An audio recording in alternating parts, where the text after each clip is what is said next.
Halo, apa kabar semua? Kali ini kita akan merecap drama Korea berjudul My Liberation Notes. Sekilas info, drama ini menceritakan tentang 3 orang saudara kandung, yaitu Yeom Ki-jong, Yeom Chang-hee, dan Yeom Mi-jong. Mereka bertemu dengan pria asing bernama Mr. Gu. Ketiganya hidup di sebuah kampung bernama Sanpo dan berusaha keras untuk bisa mengadu nasib mereka di Seoul. 3 bersaudara ini muak dengan kehidupan monoton mereka sebagai orang dewasa setiap hari. Mereka berusaha mencari kebebasan dari kehidupan mereka itu. Dan inilah kisah mereka. Episode 1 diawali dengan kehidupan kantor dari Yeom Mi-jong. Mereka sedang membicarakan tentang klub yang harus diikuti di kantornya. Digambarkan bahwa di kantor tersebut diwajibkan untuk mengikuti salah satu klub sebagai kegiatan di luar kantor. Namun, Mi-jong yang introvert dan pendiam berpendapat bahwa klub itu melelahkan, sehingga dia memilih untuk tidak bergabung dengan klub manapun.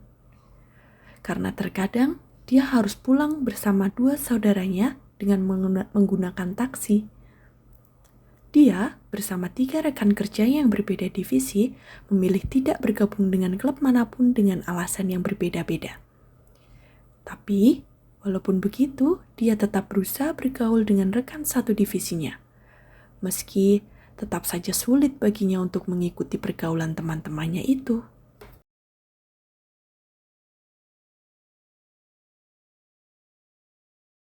Sepulang acara kantor, Mi-jong pergi untuk menyusul Ki-jong yang sedang berkumpul dengan teman-temannya. Di sana, Ki-jong sedang mengeluhkan pengalaman kencan butanya dengan seorang laki-laki yang kebetulan seorang duda beranak satu. Ki-jong dikenal sebagai orang yang temperamen dan suka mengeluh. Dengan gamblang dia mengeluhkan tempat kencan butanya yang jauh dari rumah. Dan setelah melewati semua kesulitan itu, dia malah bertemu dengan duda beranak satu. Dia mengeluhkan status pasangan kencannya tanpa memperhatikan bahwa meja di sebelah mereka ditempati oleh ayah dan anak yang sedang makan bersama. Pria itu adalah rekan kantor Mi-jong.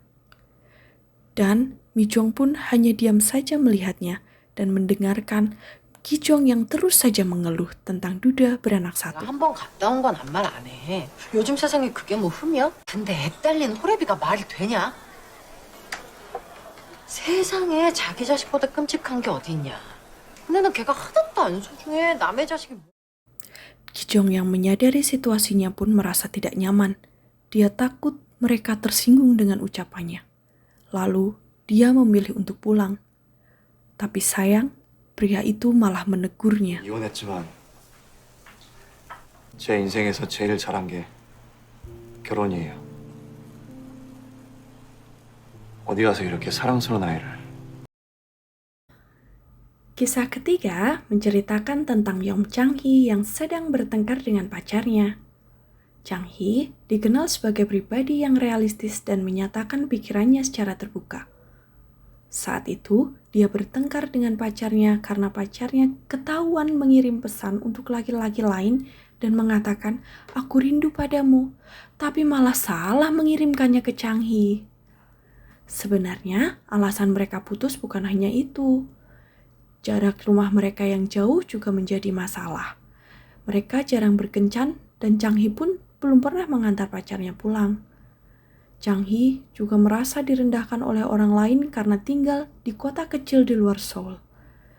Chang-hee merasa tidak berdaya karena tidak punya mobil untuk mengantar pulang pacarnya ataupun untuk berkencan. 너 아니? 너 견딜 수 없이 촌스러워 아주. 끔찍하게 촌스러워.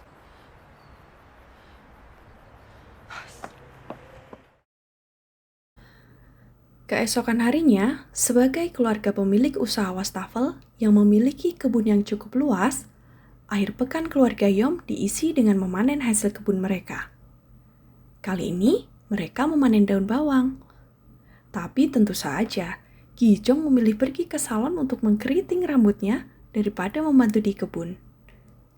Dan inilah Awal mula Mr. Gu diperkenalkan sebagai orang asing yang misterius, pendiam, dan bekerja sebagai anak buah Tuan Yom.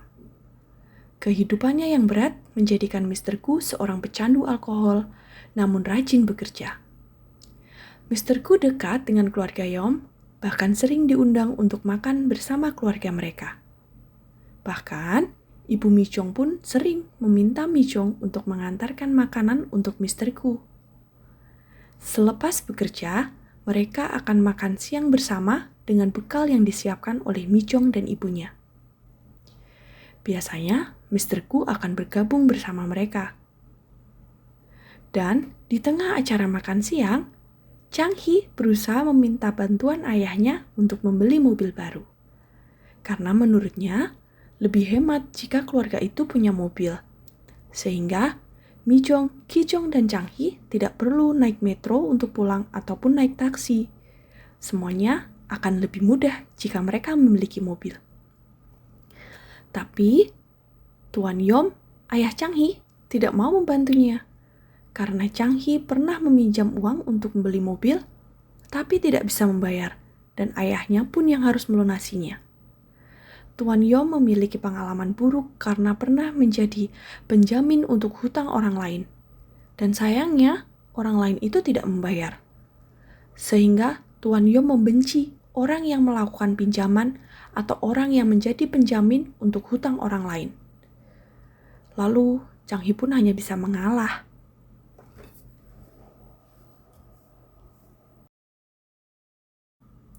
Rutinitas hidup mereka yang monoton dan lamanya jarak tempuh dari kantor ke rumah membuat Ki Chong, Chang Hee, dan Mi Chong merasa lelah jiwa dan raga.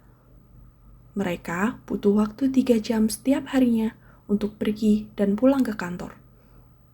Suasana kantor yang buruk pun menjadi masalah. Seperti kantor Mi Chong. Buruk karena memiliki atasan yang kolot dan suka mengkritik.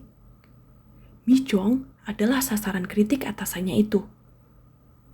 Sebenarnya Mi Chong cukup berbakat dalam mendesain pekerjaannya. Hanya saja, dia adalah seorang pegawai kontrak. Karenanya dia selalu menjadi sasaran. Atasannya sering mengkritiknya dan mencoret pekerjaannya bahkan di depan teman-temannya. Hal ini terkadang membuat Mi Chong merasa sangat sedih. Sepulang dari kantor, dia akan pergi ke kafe untuk melihat kembali pekerjaannya dan berusaha memperbaiki pekerjaannya itu walaupun dia sebenarnya sangat sedih. Lelah selalu mendapat kritik dan lelah akan penatnya hidup membuat Mi Chong selalu membayangkan seseorang yang akan selalu ada untuknya, menemaninya merevisi pekerjaan di kafe, memberinya dukungan agar dia merasa nyaman, menganggapnya lebih dari orang biasa, menunggunya pulang dari kantor, dan Mi Chong ingin kenangan-kenangan bahagia mereka menjadikan semangat untuknya. Namun, Mi Chong sudah sampai pada batasnya. Dia merasa orang-orang tidak menyukainya. Dan Mi Chong pun merasa akan mati jika hidupnya tidak berubah. 긴 시간 이렇게 보내다간 말라 죽을 것 같아서 당신을 생각해낸 거예요. 언젠가는 만나게 될 당신.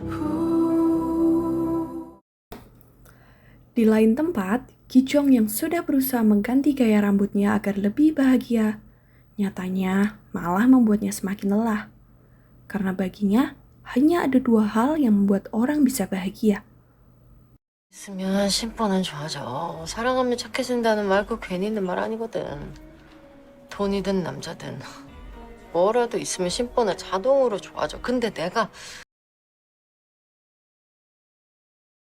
Ki Chong merasa putus asa akan hidup dan kisah cintanya yang belum menemukan titik terang. Oleh karenanya, karena rasa frustasinya yang memuncak, Ki Chong memutuskan akan mencintai sembarang orang sebelum musim dingin tiba. Karena baginya, menjadi pemilih seperti sekarang malah menyulitkan. 난 할래. 할 거야. 아무나 사랑할 거야. 난. 진짜 아무나? 진짜 아무나. 왜 아무나 사랑 못해? 여태 가리고 가려서 이 모양 이 꼴이니? 고르고 고르다가 똥 고른다고 똥. Suatu hari, Yo Mi Chong mendapat pesan dari bank yang menyatakan bahwa cicilannya belum dibayarkan.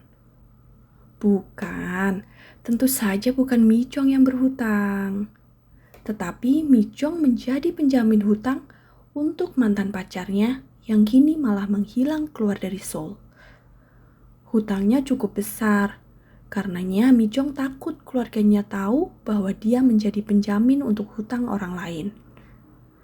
Dan di tengah kegalauannya, dia memutuskan mendatangi Mr. Gu dan meminta bantuan darinya.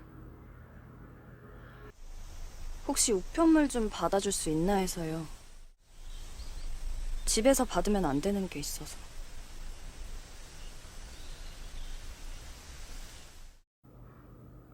Mr. Gu tidak mengatakan apapun dan hanya diam. Tapi Mi Chong tahu bahwa Mr. Gu akan membantunya. Dengan hati yang lebih tenang, Mi Chong berangkat ke kantor. Selalu ingatlah, bahkan saat yang terburuk sekalipun, percayalah bahwa pasti akan ada hal baik untukmu hari ini. Bagaimana kelanjutan kisah tiga saudara ini? Apakah Mr. Gu akan memberikan pengaruh pada keluarga ini? Tunggu di episode 2. Ivi Kim pamit, bye-bye.